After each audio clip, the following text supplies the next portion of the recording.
Unlock the path to healing with Exposed podcast. Join us as therapists from around the world break mental health taboos, share powerful stories, and provide insights that transform lives. Tune in, educate, and thrive. It was about, they're telling me I want to kill myself, but it was about recognizing that that wasn't me speaking. So I could say to this voice that was saying, I want to kill myself, I want to kill myself, I go, okay, then off you kill yourself. And that would allow the voice to be silent, right? Because Hello and welcome to Expose podcast. Please help me to welcome Emily. Back from UK, Emily Burfoot.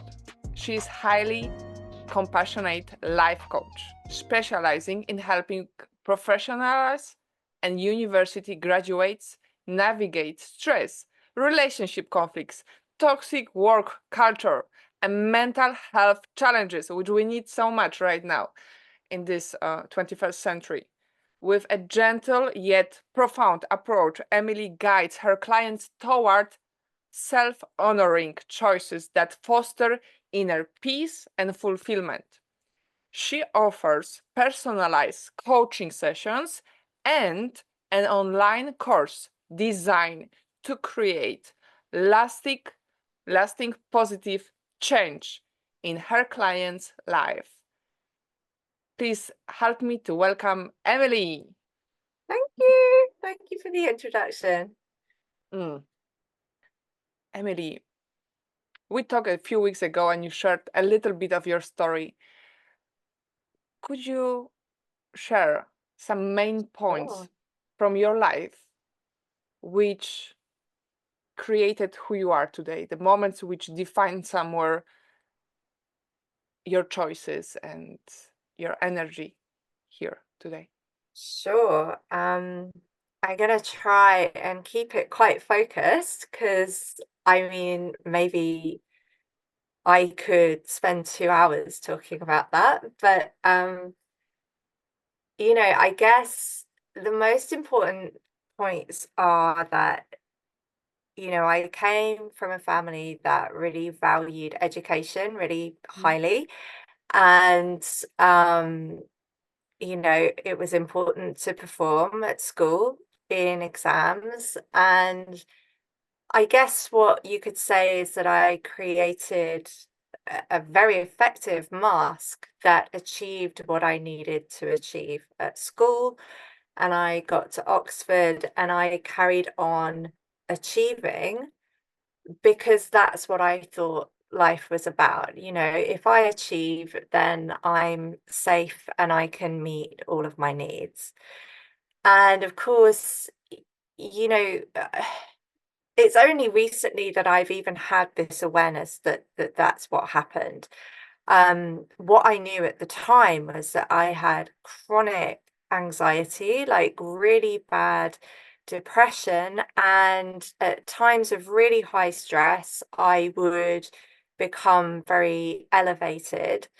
And I had a bipolar diagnosis. My emotional regulation was really off. And I wasn't really living in my body at all. And when I got this bipolar diagnosis, I just felt really, and I was told that I would have to be on medication for the rest of my life. And there was this sort of assertion by the doctors that my judgment was somehow inherently faulty. Like I couldn't be trusted to make the best decisions for myself. My judgment wasn't sound, and therefore I needed this medication to control my behavior for the rest of my life. And I just felt this really strong sense from my own spirit that actually it was the doctors and the judgment of the medical industry that was faulty. There was nothing wrong with me. So, alongside my professional career, I've been looking within to try and figure out what is the natural holistic solution to overcoming bipolar.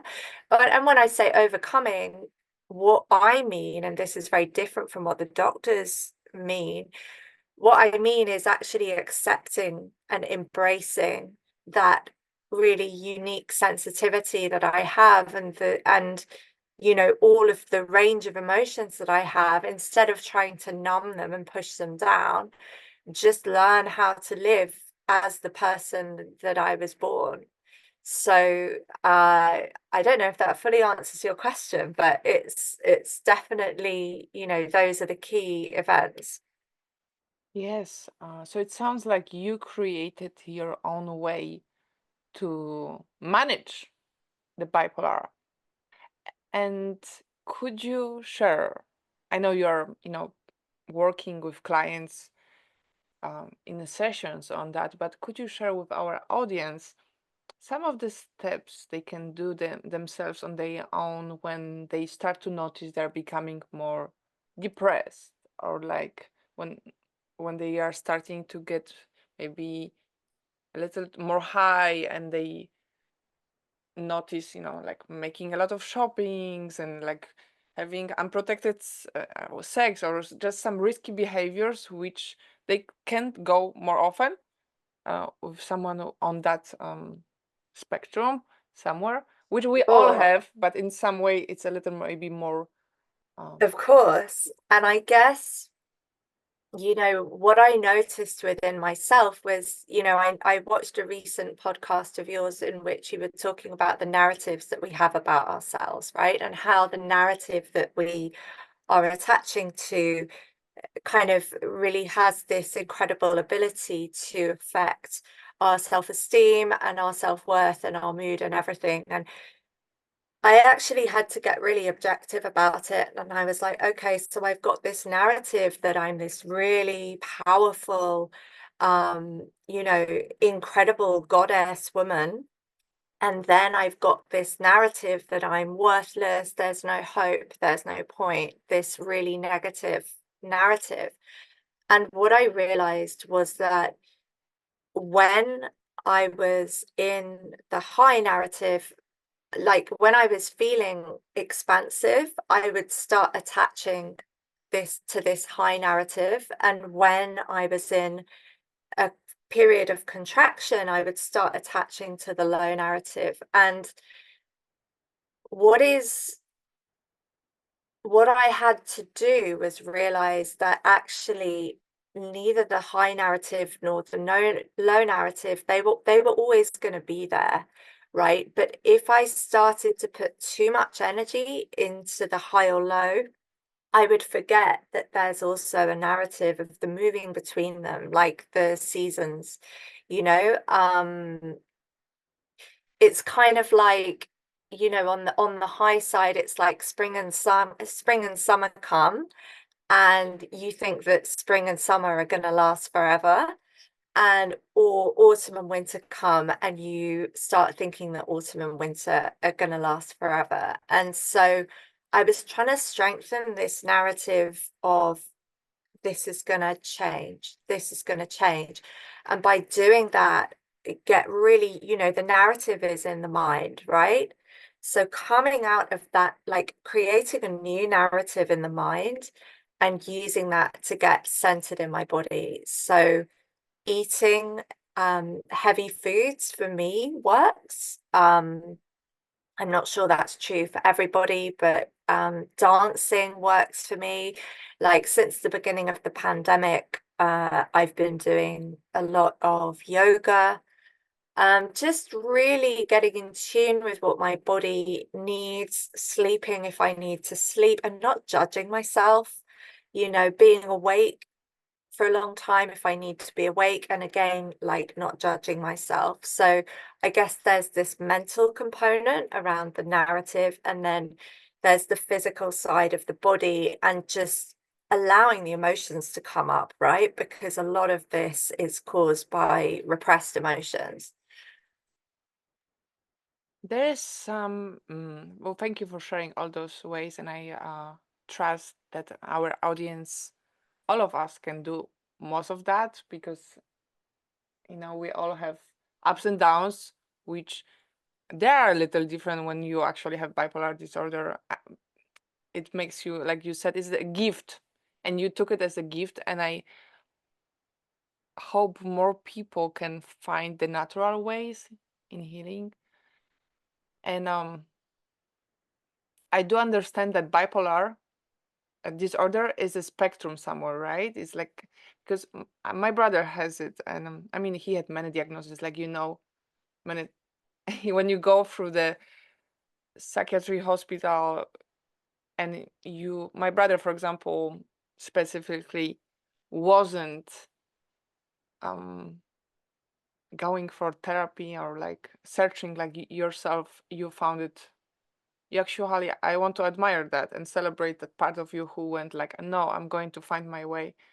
Yeah. But I want to speak for those people here who might have bipolar, and the natural ways are not easy for them to actually apply, and they might have some, they call it like hallucinations, or like you get into some fake beliefs, like thinking like somebody tries to do harm to you. And so I'm not Yeah, sure, thanks for painting that picture. is it something what you ever experience? And if yes, then could you share if there's a way to manage that, if you still can have that insight that this is the winter, or this is going to pass? Do you still can find that insight? So it's so fascinating what you're saying, because you're bringing me back into the main part of my healing journey. The first thing I think I'll say is that I think it's helpful to consider like a human being as breathing, like we expand and we contract, right? We expand and we contract. And like the expansion feels good, and we want the expansion to just keep happening. But there's always like, that's a preference, right? That we kind of have to give up, because that's part of getting past our ego. So we have to just accept that that is a life cycle of expansion and contraction.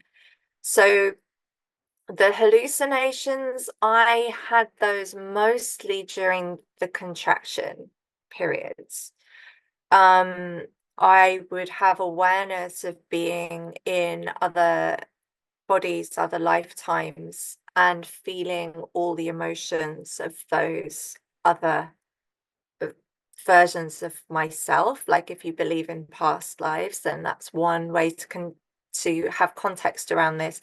If you're someone who's more into quantum theory, you could say that you have lots of different quantum selves in parallel timelines. And so I guess I see my own journey as like integrating a lot of the separate parts of the self. And I think maybe this even kind of links into the schizoid illnesses as well. It's like being aware of having a fragmented personality. And essentially, what I found was that I had to accept the emotional charge on all of this. For example, during a period of expansion, you might have a hyper awareness of yourself in different dimensions, and your natural reaction to that is to have an emotional reaction, a high, and so most of my journey has been, okay, so I'm seeing that in my mind's eye. And it was always in my mind's eye, by the way, the hallucinations. I was always aware the difference between consensus reality and what was happening in my mind's eye. But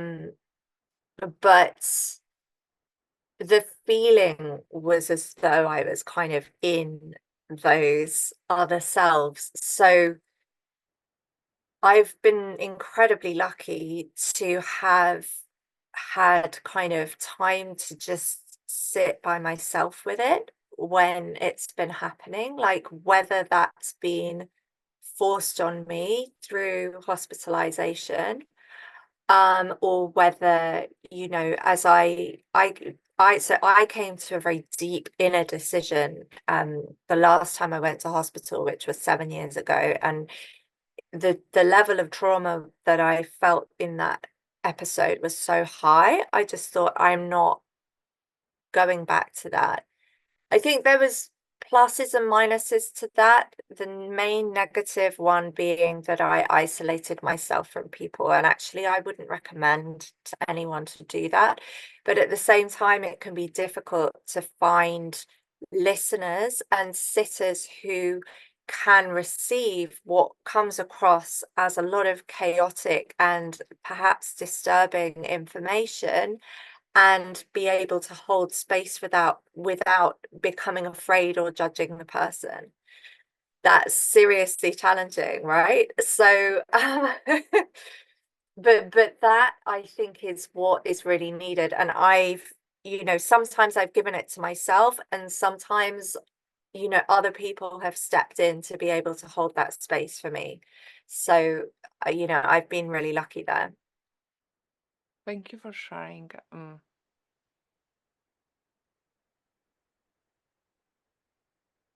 Could you share about that, if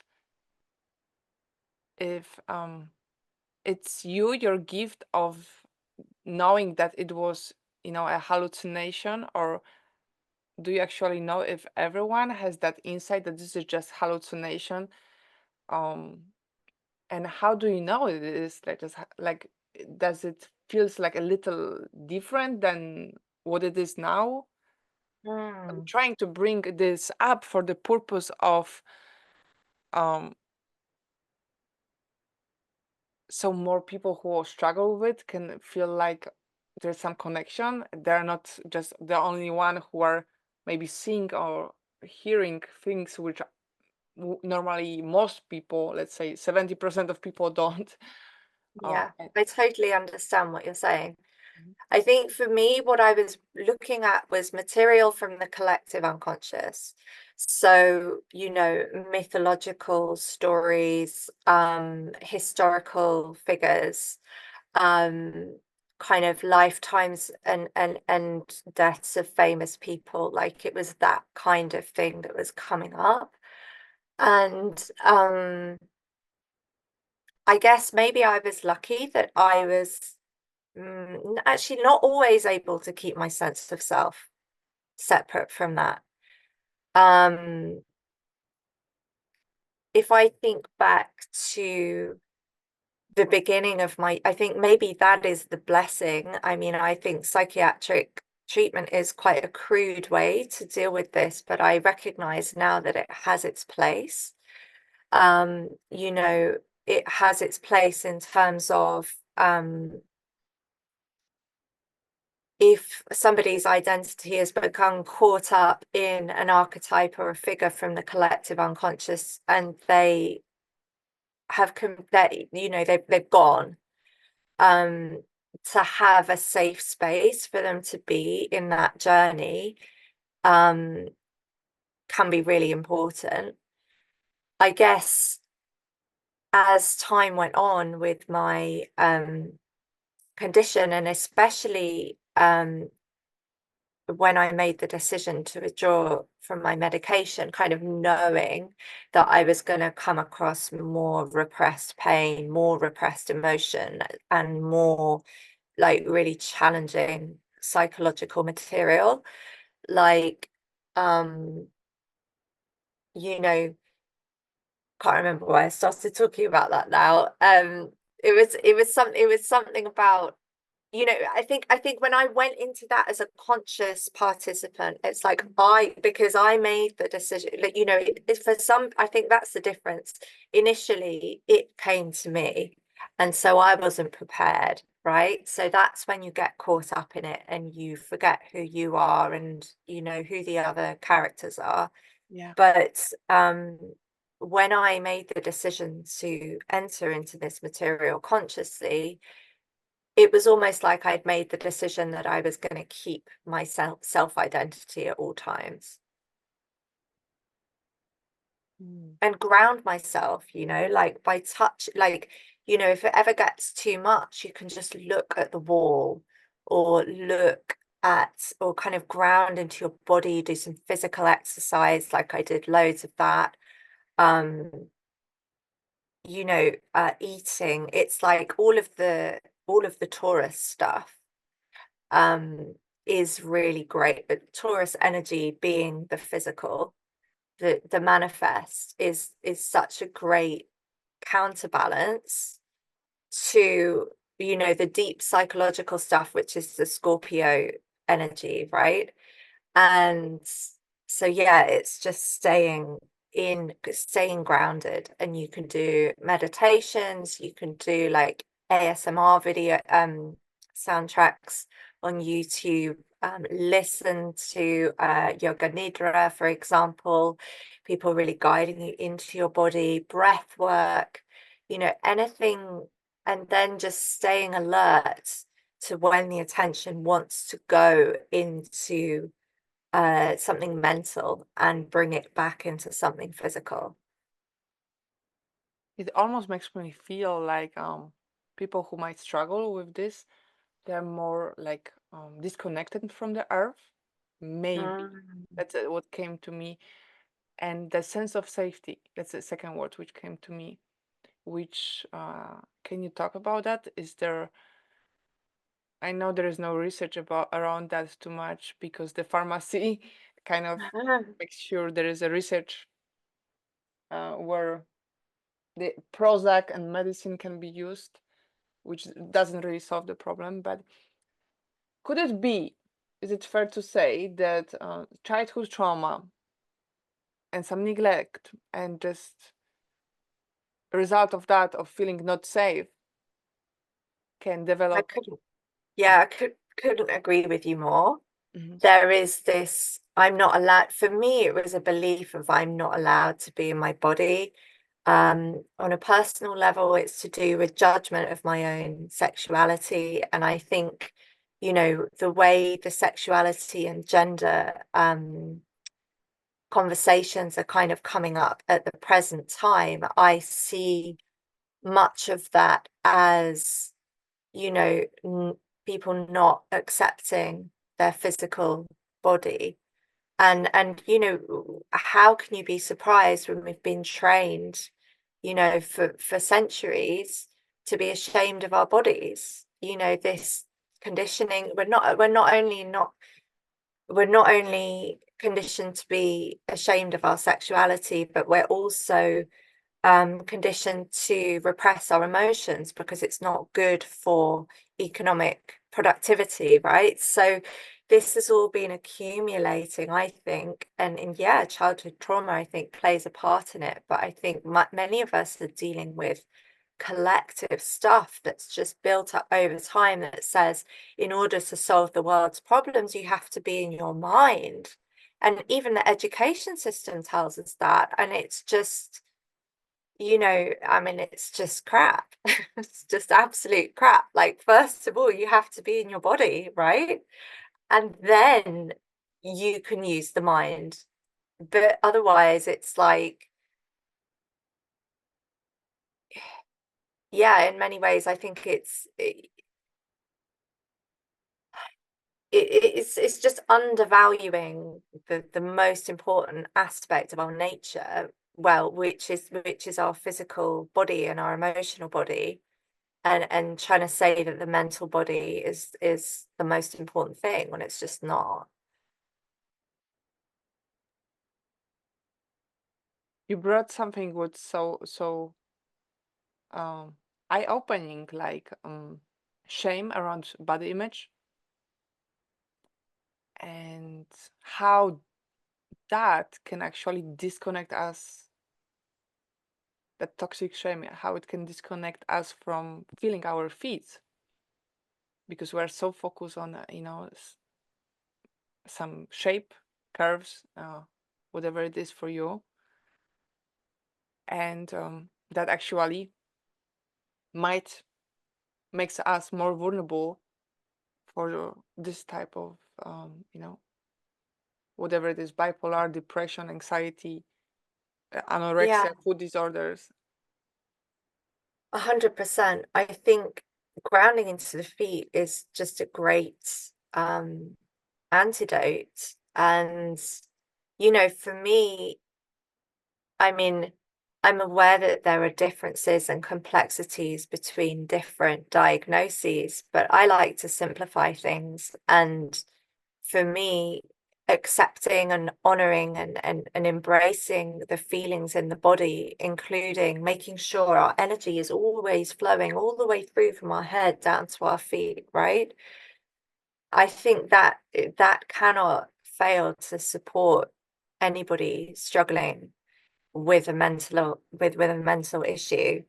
And even just walking, with no shoes on the grass, like, can be so powerful. Music, so powerful, to light up our hearts and make us feel this sense of kind of order and connection. And it really sounds like a gift, like in a way of like how many of us can actually feel like goddesses, like really feel it. And you truly, in those moments when you are like, let's say, we just mentioned about the feeds, but when you are in that high and you're feeling like superhero, you know, it is just a rare thing to really feel it. And even though we, read books about be the goddess and celebrate yourself, but to really truly feel it and embody it, it's a rare thing. And it's like, it could be that it's some, deep channeling from who we truly are, which most of us, because the conditioning, we have been, told that we are not enough. So there's all that, but it might be that there's some channeling for some people in those moments when they get to discover some truths, Yeah. our nature. I mean, I feel like we're coming back to this topic of knowing who to talk to, because I think the mistake that I made was that when I was beginning to channel my inner goddess, and actually the reason why she does come in occasionally now, even, actually even within the last week, she's been coming in, but I think I really repressed her because, when I was channeling my inner goddess, I'd be wanting to tell people about what this amazing thing that was coming through for me. And then to then realize that my relationship with all of my family was dependent on me not sharing that stuff. The level of hurt and rejection and unsafety that kind of came from that has been very difficult to forgive, because obviously, I had this very strong connection to my inner goddess, and I shut it down for a long time, for safety.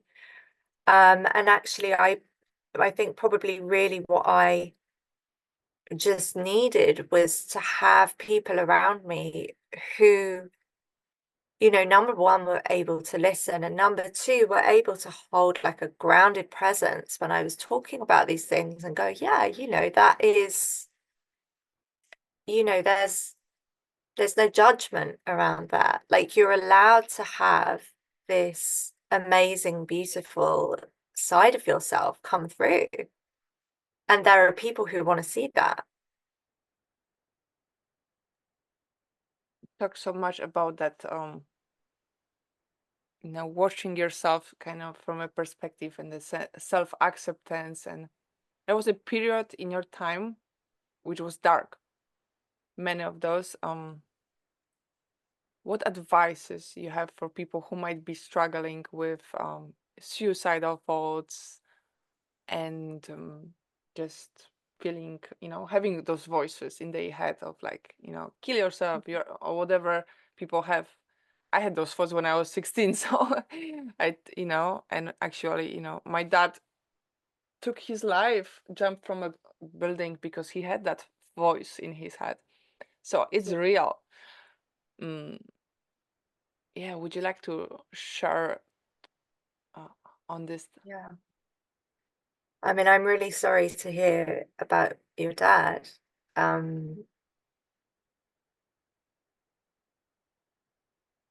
And that's why we are here. So that's But I just want to hold space for that for a second, because so I was at an event with Kyle Cease in LA about 3 or 4 weeks ago. yeah, and we talked and you said, I'm going to LA. I know. And it happened so quickly. I didn't realize, because we're like, maybe we can meet, and the time just I was on a different planet, I have to say. The thing that Kyle said, and he wasn't the only presenter at that event, by the way, but he happened like 3 other amazing people with a lot of important stuff to say on this. But I think the message that was really encouraged at the beginning of the conference was, when you have a thought or a feeling, and I came to this conclusion myself about maybe 7 or 8 years ago, but when you have a thought or a feeling, I allow that to be in my body. So with the suicidal thoughts, I had so many when I was withdrawing from my medication, and I imagined them as kind of little beings, and they're saying it was about, they're telling me, I want to kill myself, I want to kill myself, but it was about recognizing that that wasn't me speaking. So I could say to this voice that was saying, I want to kill myself, I want to kill myself, I was go, okay, then off kill yourself. And that would allow the voice to be silent, right? Because I've given it its wish. Wow, that's so powerful, and actually made me laugh because I'm like, oh wow, it's actually validating it, and maybe that's what it is, like, and kill yourself, like it makes almost this effect that it disappears because it killed itself. Totally, right? And and it might be the stuff of our ancestrals, not our stuff. totally. I mean, it, it's going back to this notion of the fragmented self, and it's almost like the sacrifice into something. It's like something wants to sacrifice itself into you. So it's saying, I want to die, or I want to kill myself. And then at the moment that it gets its wish, it becomes integrated into a part of you. And the energy that was lost in that voice is returned to you. And yeah, I think it could be ancestral, but it really transformed my journey when I discovered that hack. The hack of going, yes, I give you permission to do that. Yes, I give you permission to do that. Because it was all about embracing and accepting, rather than fighting and judging and saying no. And, it's all about saying yes. You mentioned such a powerful statement, that just accepting it, like allowing it, like it is a way of releasing it. Totally. I think my journey has taken me from working with thoughts that have words in them, like I want to kill myself, whereas now what I'm dealing with, again, this week I've dealt with just a really strong feeling of rage. And, my natural tendency is, I don't want this. I want to blame this person for this rage. And it's like, as soon as you've started fighting the rage, you've lost. Like, I think sometimes it can be the right thing to express it. And I think, if you express your rage or you express your sadness, you do it and then it's gone, right? You don't do it and then feel guilty, or do it or then feel ashamed. If it's right to express rage, either internally or externally, that's the right thing to do. And then, like, preferably not in a way that harms anybody else. And then, yeah, just returning to this intention to accept that feeling, and embrace that feeling, and actually put more attention on the feeling. I guess I see fear-driven feelings like rage and guilt and shame.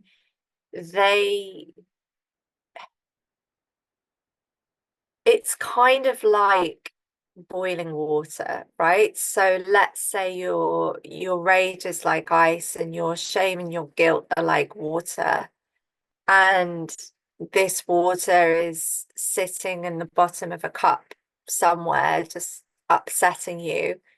If you put that cup in the sun, then the water's going to evaporate, right? And we're into a state where it doesn't bother you anymore. And it's kind of the same with these dense, unpleasant feelings. It's like, instead of pretending they're not there, just put the cup in the sun, and the sun being the light of your awareness, the light of your accepting them, and using that to kind of transmute them essentially into more understanding, more acceptance, and more capacity to be happy. Thank you for that metaphor. You're such a great storyteller, and want to acknowledge that. Thank you. I would love to, if you ever write a book, I would love to read that. Well, it's funny because I did write a book, and I bet you did. I bet you did. What Right happened to that book? Right now, it just can't go anywhere, because actually I need to revisit it and edit it and make sure that the tone is correct. And right now, I'm not feeling guided to do that. It's, there's a lot of darkness and bitterness in there, and rage. And I think, in order for it to help somebody else, it needs to come from a different voice. And, I've been it was 2019 when I wrote this book. Started in February and finished in July or August or something of 2019. And I had to just park it, because I guess I poured everything into articulating what I needed to say. And I think since then, my growth has been around being able to embody the lightness of tone that it needs, right? So watch this space is all I'll say. Just watch this space on the book. Thank you. Thank you so much for sharing, and the book will come whenever you are ready, and there's many of us, including myself, who would read it.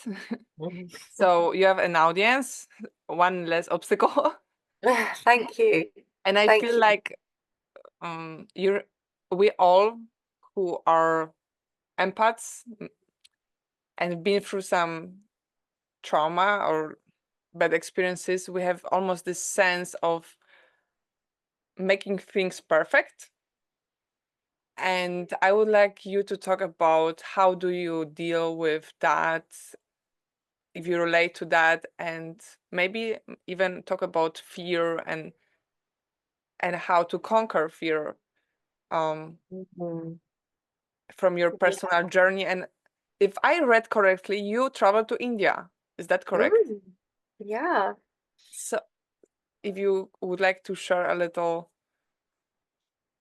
your lessons on conquering the fear and I fighting. mean, I was really scared when the plane was approaching India and I was by myself in the plane. I just left Dubai. I'd spent a few days with a friend in Dubai, and then the plane was flying over and I saw the Indian coast and I just went, "Ooh."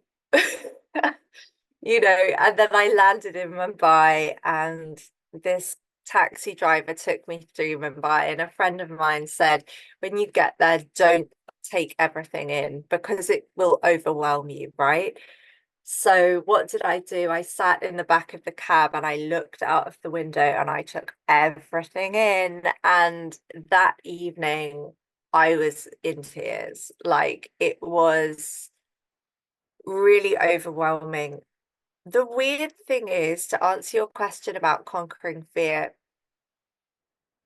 I I had this experience when I was almost 21, um where I had like a really acute spiritual crisis. And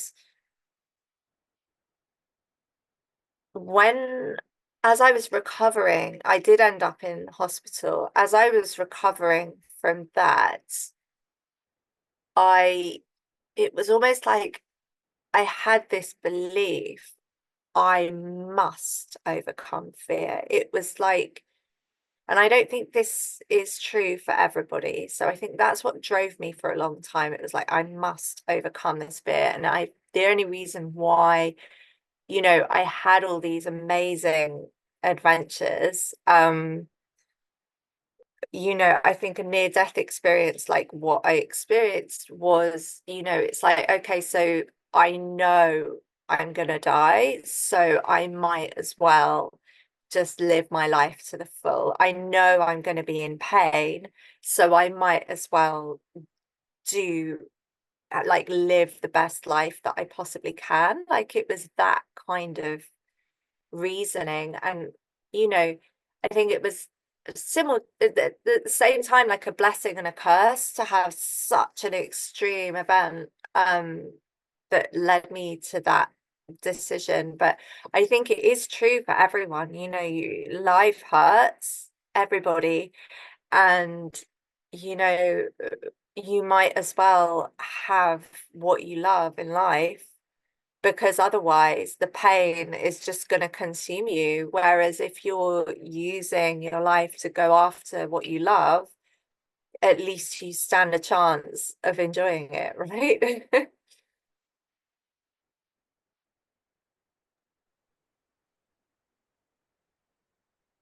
Thank you for sharing that. Do you love yourself? And if yes, or whatever the answer is, could you talk about going from self-hate to self-love? And What a great question. Um, I think, I mean, I do have self-love, but there are a lot of layers of self-hatred as well. Mhm. Um, I guess what helps me is to, when I find the self-hatred, instead of getting angry about it, instead to see it as fuel for more self-love. It's like an oil well. It's like that's energy right there. And it shows up first off as self-hatred. And it's still doing that. I'm still encountering more self-hatred on a day-to-day basis. But by strengthening my muscle of,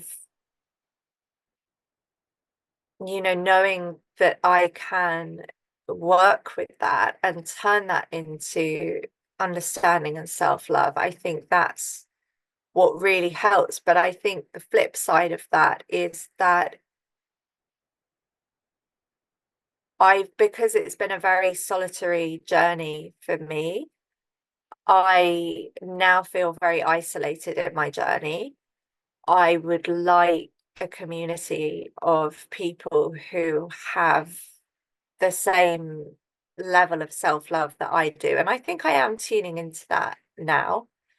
But I think a lot of the things that I used to do, like, take loads of drugs and, be friends with people who I didn't feel much of a strong connection with, and who didn't really have my back, I think it's that kind of thing that I'm probably not gonna have from now on.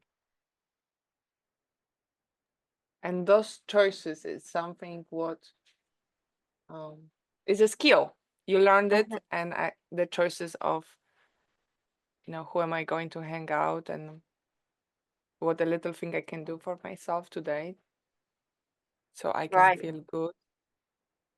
I think self-care is so important as well. I think that process of like looking at a dense emotion and saying, I'm going to care for myself by putting my attention on that emotion until it becomes something lighter and fluffier. Like, that's an act of self-care, and then it's an act of care towards other people because you're not putting it on them accidentally, hopefully. Although obviously I do and everybody does because we're all human. But yeah, I mean, I've just become this old woman. Like, I just like taking salt baths and doing yoga and just being so much slower, in comparison to the life that I had, in my 20s, which was just one thing after another and really never resting. Yeah, it doesn't work like that anymore. You mentioned, well, I celebrate you for all that journey of going through all that, reality, and then finding, okay, this is working for me, I'm going to do it more of it, and then this doesn't, I'm going to do less of it or totally eliminate out of my Mhm. life, which is not easy because you have to have so much reflection and just all that work is not really visible for others to be like, oh wow, you like you don't get that validation for it. It's really you doing it for you. And how can you do it when you don't like yourself at the very beginning? It feels like I don't care even.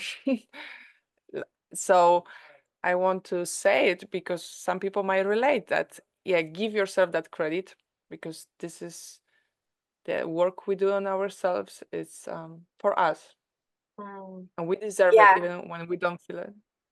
I think, I think probably I did need to go through, I mean, the really dense, dark material that I started dealing with.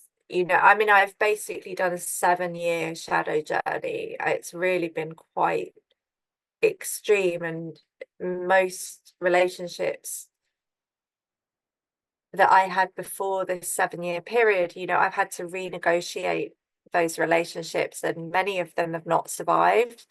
I think I'd be open to kind of inviting, those people back. But it feels at the same time like, I've kind of crossed an ocean. And I just, I kind of almost don't really know where to start with making friends anymore because it's, for all of its faults, I think the great thing about the education that I had was that it just put me on a fast track to always being around like great, bright people who, were kind and adventurous and outgoing. And in our youth, definitely, we had all of that, and we had a system and a structure to hold us together and like have shared experiences. And I feel like as a 40-year-old, there's nothing of that, right? It's a very different landscape. So yeah, I don't know what's going to happen next there. Mhm. I was saying bye to my partner, sorry, but I was Oh, with you. cool. I was with No, you. it's all good. It is a lonely journey when you are in a like minority. It is somewhere. So could you talk about how we as a society can do it easier for Mm, you all and for all of us, because at the end we feel all better, because I feel there's so yeah. much freeze, like we as a society are not educated, there is not enough education about how to help support, and we freeze, like we don't know how to react, like it's like, oh, I just came up from hospital, a psychiatric hospital, it's even hard to tell to anyone, or like at the workplace, Totally. and I to wouldn't respond recommend, to it. yeah, I wouldn't recommend sharing it at a workplace, Not because yet, they're not. they're not supposed to be allowed to discriminate against you, but they do. And I've been dismissed from more than one perfect job that I was perfectly good at just because somebody was prejudiced towards me, as a mental health minority for having gone to hospital. I mean, it's not That's fair. horrible. That's Yeah, totally. but at the same time, you kind of have to just accept that that's how the world is. And also, um, so yeah, it is about finding the right people. So what I'm working through right now is, and I think this is kind of twofold. So first of all, like in my relationships, in my personal relationships, how do I have personal relationships that are not codependent or dishonest? That's not something I've ever had before. If some, and to a certain extent, you can kind of play it by ear, but I think for my ego, it just feels so alien, and it's like I keep dipping my toe in the water of how does this friendship feel? Like, what's the boundaries of this connection? And because I'm an overthinker, like I'm processing it in that way. But then I think I could probably also just relax and let go a little bit and just enjoy hanging out with people. But then on a professional level, like, how do I hold the space for somebody without entertaining any victimhood and without fixing them? And sometimes I think people do need guidance and instructions and being held accountable, but I think for these kinds of things around emotions and you know yeah, for people to have the space to find their own path, that is the way of being that I'm developing with my clients at the moment. To hold space for emotion, to share my own experience where relevant, but also recognizing that they're an individual and it's not a one size fits all. You can't just make a rule of this is how to get better, because the whole point is that the person connects to their own intuition, and they are the only person who can do that. Like, I can't. But at the same time, you know because the healing comes from the individual connecting to their own intuition, their own strength, their own inner compass. I can't fix them. And sometimes in a conversation, you know,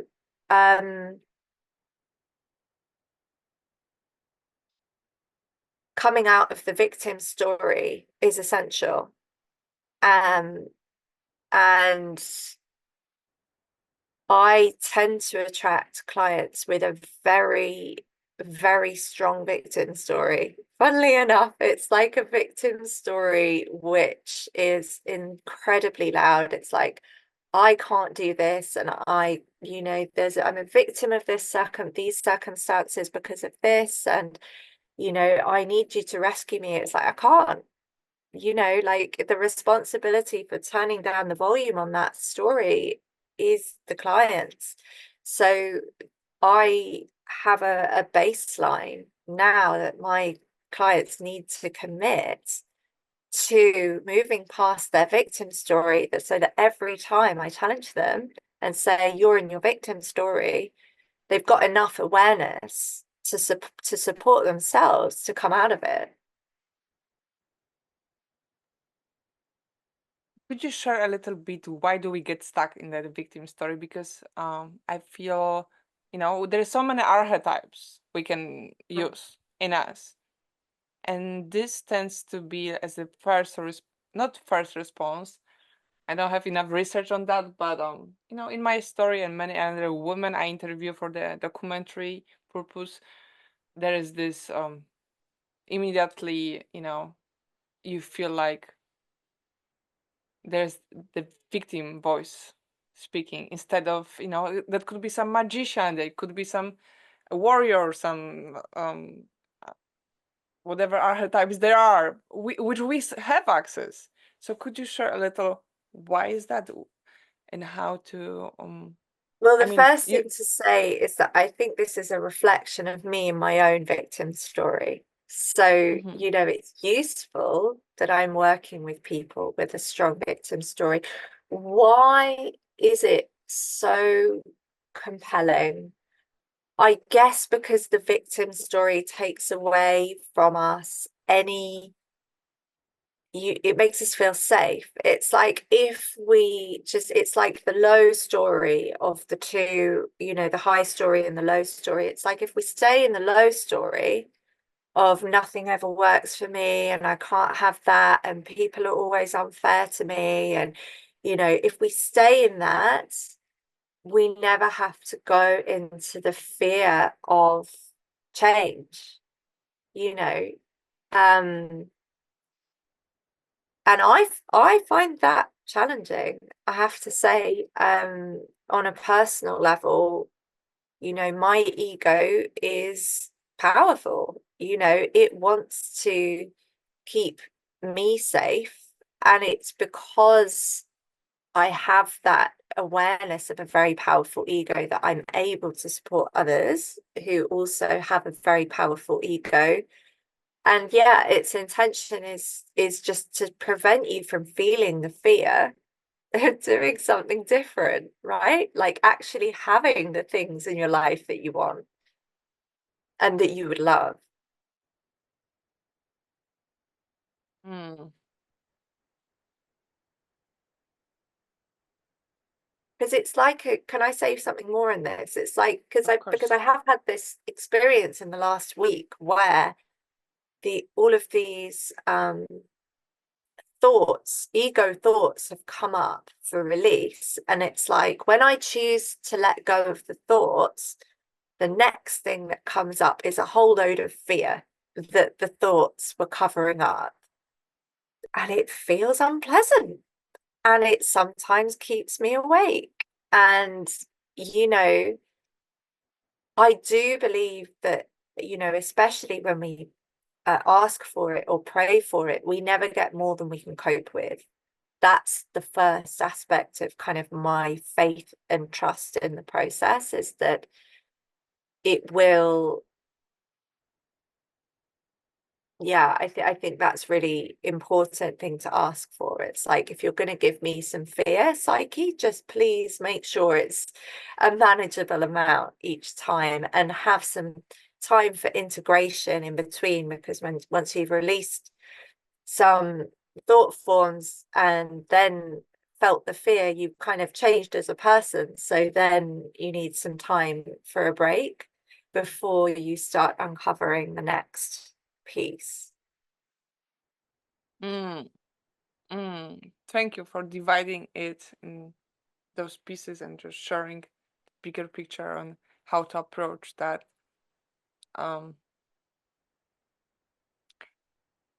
Yeah, I would like to, before slowly we are wrapping up, I would like to ask you on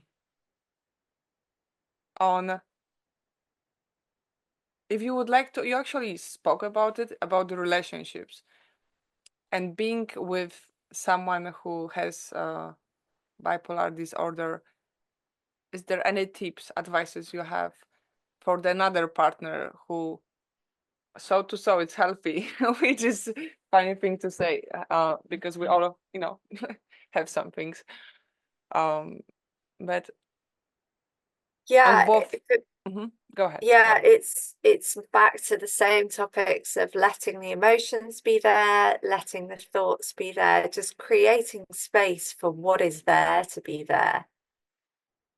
I think that, I don't like to talk about blanket rules, but if there was a blanket rule, that would be it. It almost always applies, just to let what is there be there.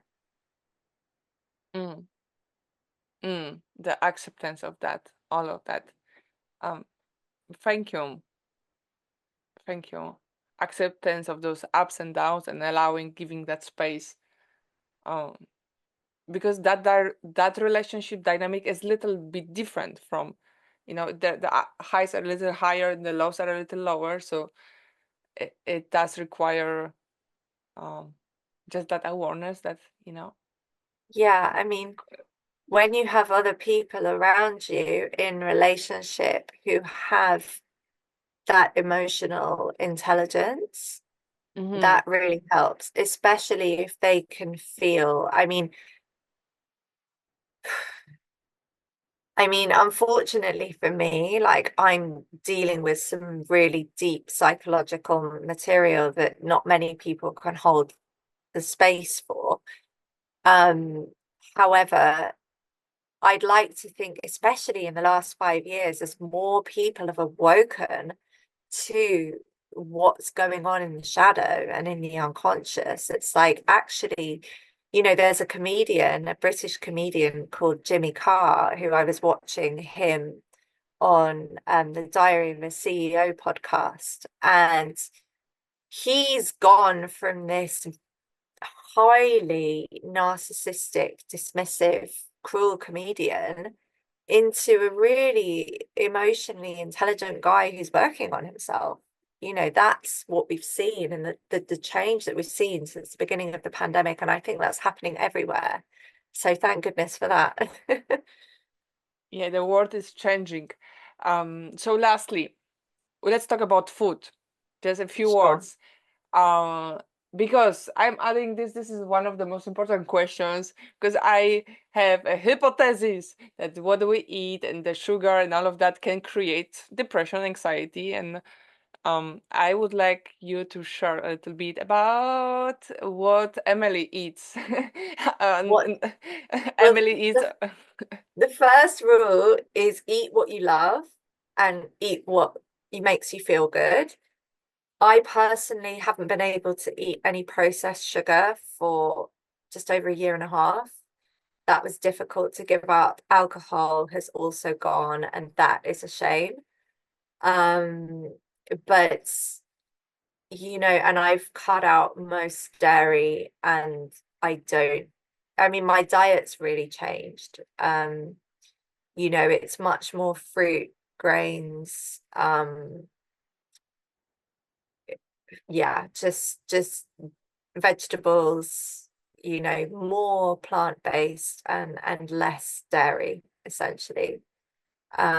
But some people say, don't drink coffee. I'm like, I want 2 or 3 coffees every day. It helps cleanse my liver. Like, I'm gonna put my stake in the ground on that, because I love coffee, but not everyone likes that. Mm. No, thank you for that. It was such a pleasure to have you on the podcast and talk about, from your history and you opening up about very tough moments, which not not many people are able to even write about, and you were able to not just share but give advices and tips for people to become more connected, grounded, and manage the ups and downs, and just having that awareness of winter and the summer, knowing that everything is changing, and that absolutely it was a pleasure to have you. And I'm so grateful for the opportunity. Thank you so much. It's been amazing. I feel like the space you've held, I've been able to share things, hopefully in a way that people will relate to and that they can apply if it's relevant. So thank you so much. I really appreciate you, Anastasia. Thank you. I could hold you for another hour, but I need to let you go Oh, bless because you. we already are out of time. And I'm grateful for your generosity as a guest speaker. Thank you. It's such a easiness to talk with you, which everybody has different energy, I guess.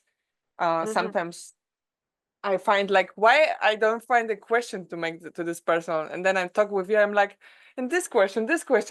Oh, yay. Well, it's been a So real pleasure. you So should. thank you. So I hope you get to speak more publicly, and more podcasters.